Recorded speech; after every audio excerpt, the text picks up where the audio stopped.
The man reported a dispatch order from Count Desmond. Victor rested in silence for a moment. As the Count soared, refusal was never an option. For the sake of honor, he retrieved his helmet and donned it once more. Returning to the barracks, he found his men bloodied from the brawl, but spared them no attention. Boredom had long eaten away at him. Now, at last, there was a mission. He intended to raise the target Count Desmond had set before him. Count Dygald had abruptly declared war on Perdium. The proclamation, delivered by a messenger, reached Zwalter as Randolph stood beside his brother in his office. Zwalter read through the declaration several times, his face darkening. The document laid out an elaborate list of reasons why the war was supposedly justified, asserting that Count Dygald had ample cause for such a drastic action. At its core, however, it simply stated that Dygald's heir, Gilmore Dygald, had been killed by Ghislain Perdium, and now vengeance was sought in the declaration. Without delay, Zwalter ordered Randolph to summon the vassals to discuss the declaration of war. As the vassals gathered, Randolph expressed his disbelief at the absurd justification, remarking that the Dygalds must have lost their minds. There was no way the young lord had killed Gilmore. The vassals quickly voiced their own outrage. Furious, one of them stated that starting a war based on false pretenses was intolerable, and they needed to be put in their place. Another lamented the long-standing alliance within the northern regions, questioning how anyone could have expected Dygald to turn its back on them.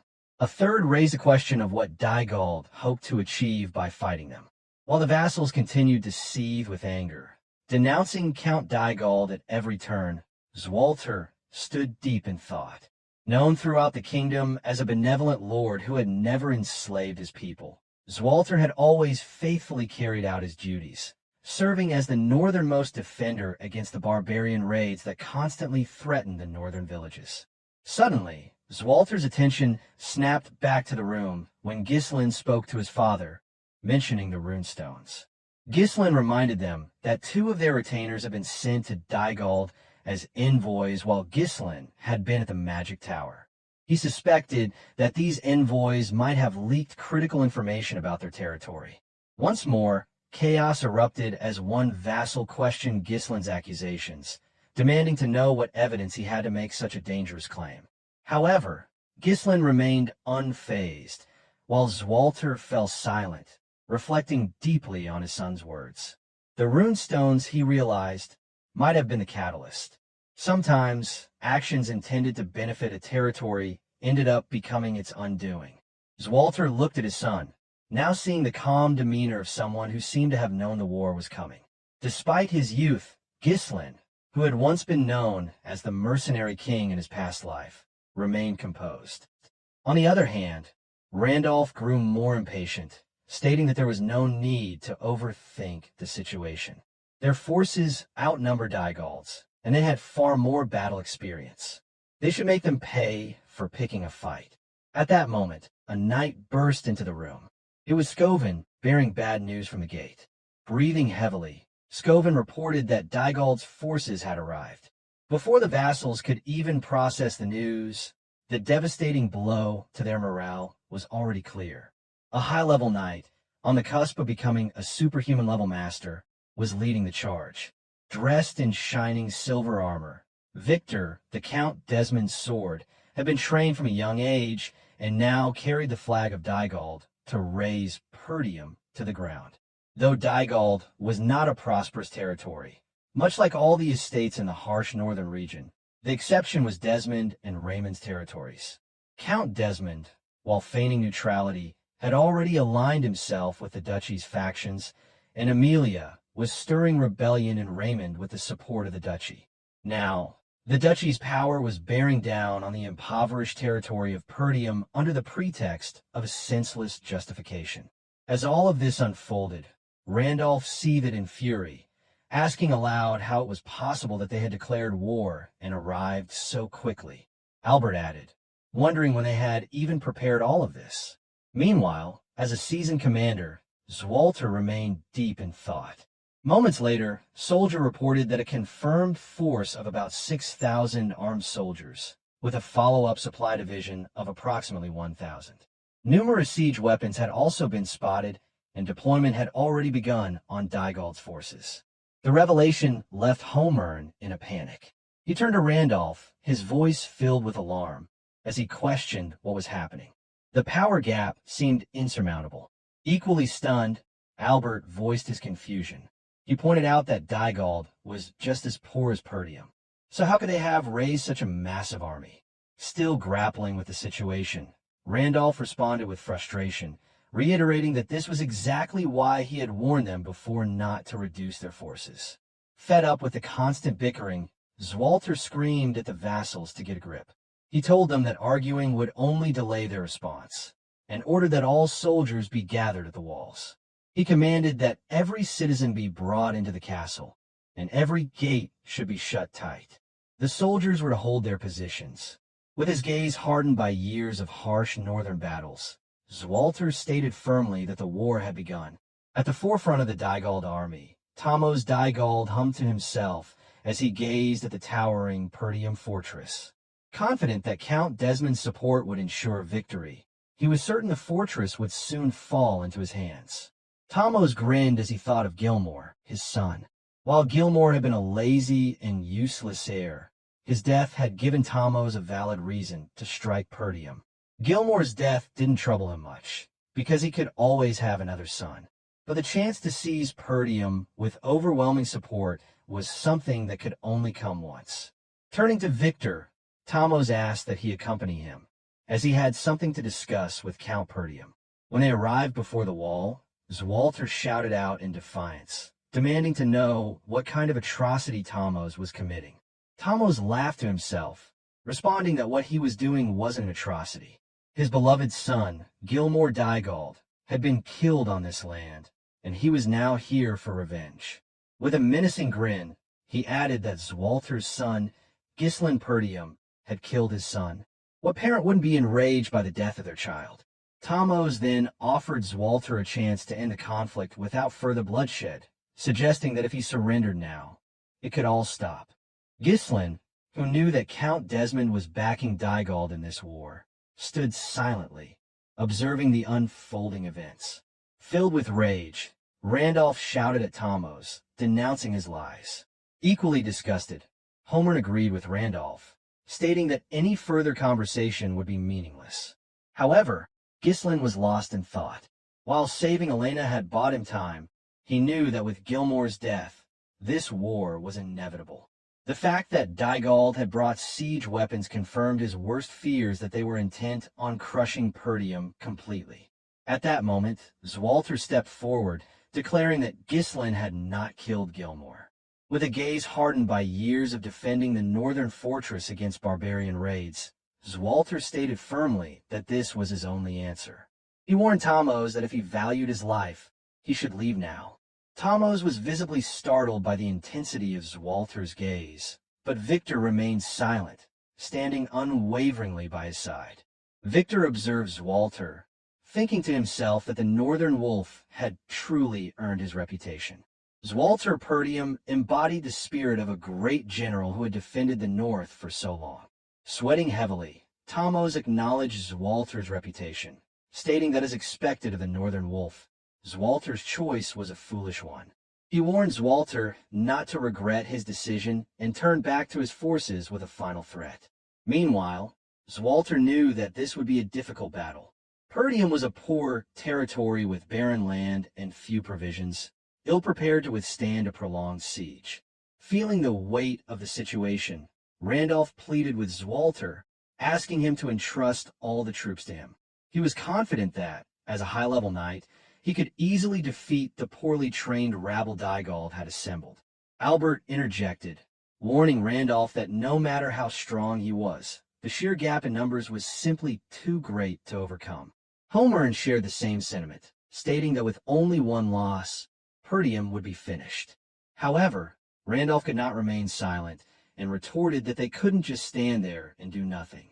Zwalter stood silently, his mind racing.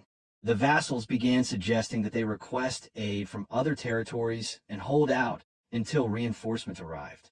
As a last resort, they could abandon the castle and retreat to the northern fortress. Amidst the chaotic arguments between the vassals, Zwalter struggled to think clearly. A sudden declaration of war, with the enemy already fully prepared, was overwhelming. The sheer number of Dygald's forces was unimaginable. There was no way they should have been able to muster such a large army. Zwalter couldn't help but wonder who had supported them.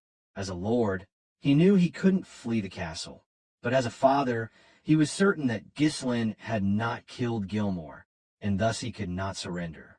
Just then, his thoughts were interrupted when Ghislain suggested they prepare for a siege. Zwalter turned to face his son. He hadn't noticed it before, but Ghislain's composure stood in stark contrast to the panic around them. Ghislain continued, explaining that Dygald's forces numbered nearly 7,000, while Perdium could barely gather just over 2,000. The gap was more than 3 to 1. Dygald's forces were fully prepared, and their morale was high. Within 15 days, once their siege weapons were ready, they would launch their full assault. The calmness in Ghislain's voice prompted Zwalter to listen more closely. Ghislain added that, for now, requesting help and holding the castle was their best option. Still feeling the weight of the situation, Zwalter agreed. Normally, this would be the course of action he would take, but something about the situation didn't sit right with him. Just then, a slight arc formed on Ghislain's lips. He moved closer to his father and whispered something into his ear. When Ghislain finished, Zwalter was visibly surprised. The content of those words remained between them, excluded from the vassals of Perdium. The countdown to the inevitable clash between Dygald's forces, supported by Desmond's territory, and Perdium had begun. In 15 days, Ghislain had decided to put everything he had into turning the tables. Knowing Perdium could not stand on its own, he planned to play the game differently. Donning his dark-tinted armor, Ghislain gathered his future aides, Gillian, Kaer, and Belinda. Gillian, who would later be known as the White Lion of Fenris, was a former mercenary who, though not yet a knight, was on par with a middle-level knight. He was the first person to swear loyalty to Ghislain. Kaer, the Redhead, would become known throughout the Shadow Mountain as the King of Leather. He was an unruly mercenary who had fallen into obedience after Ghislain's rigorous training. Then there was Belinda, a mysterious figure whom Ghislain's mother had brought into Perdium.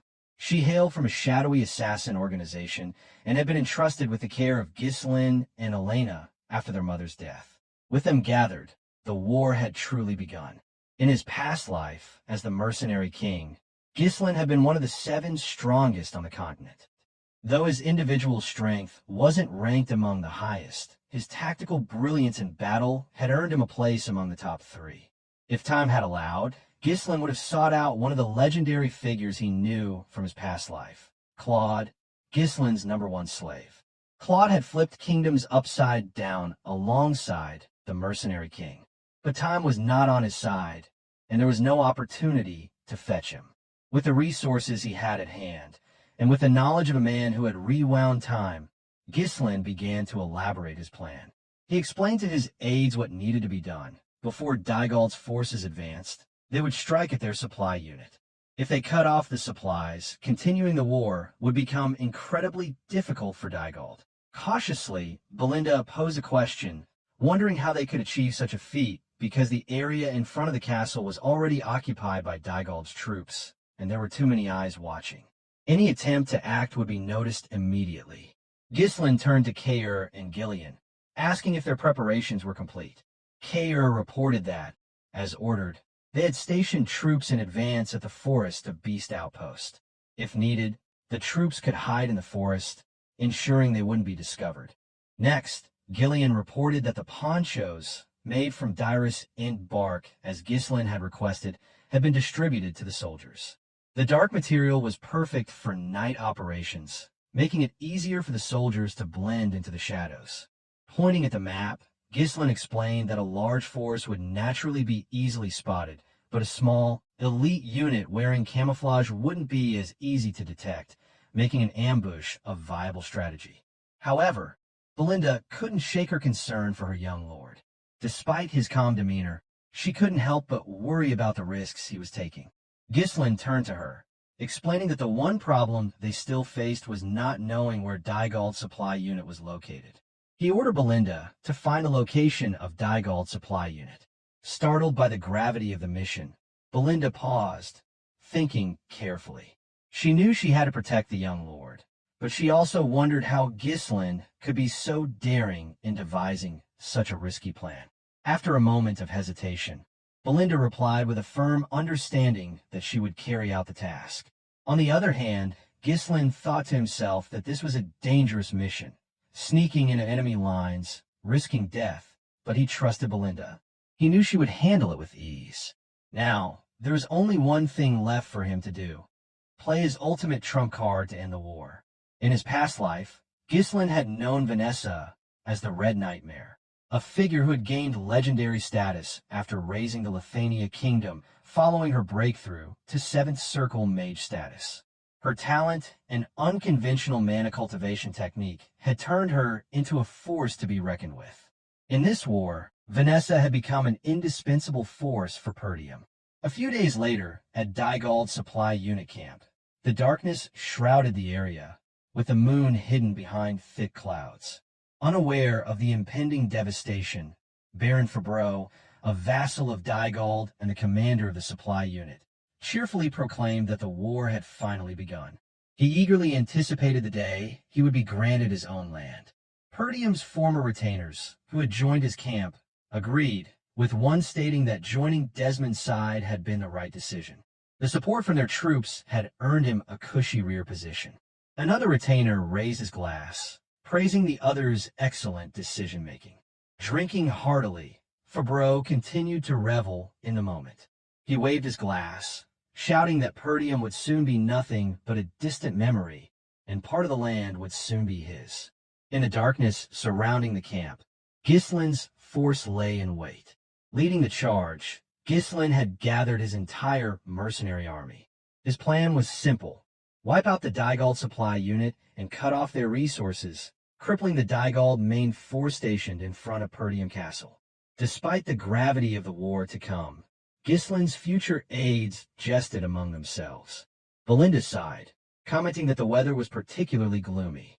Noticing the same, Kair remarked that it was hard to see anything in the pitch-black darkness. Reaching for his helmet visor, Ghislain smirked, noting that it was perfect weather for a surprise attack. Everything was ready, so Ghislain pulled his visor down and reached for his sword. With determination in his eyes, he commanded his forces to take no prisoners and to kill them all. Leading the charge with unrestrained fury, Ghislain's eyes showed no mercy. The hatred he carried for Desmond County and the duchy drove him to bulldoze anything and anyone who dared to threaten what was his. So, friends, this chapter comes to an end. What will happen next? We'll uncover it in the next chapter. Don't forget to rate this chapter out of 10 in the comments. We'll see you in the next video. Until then, take care and goodbye. Don't forget to like the video and subscribe to the channel.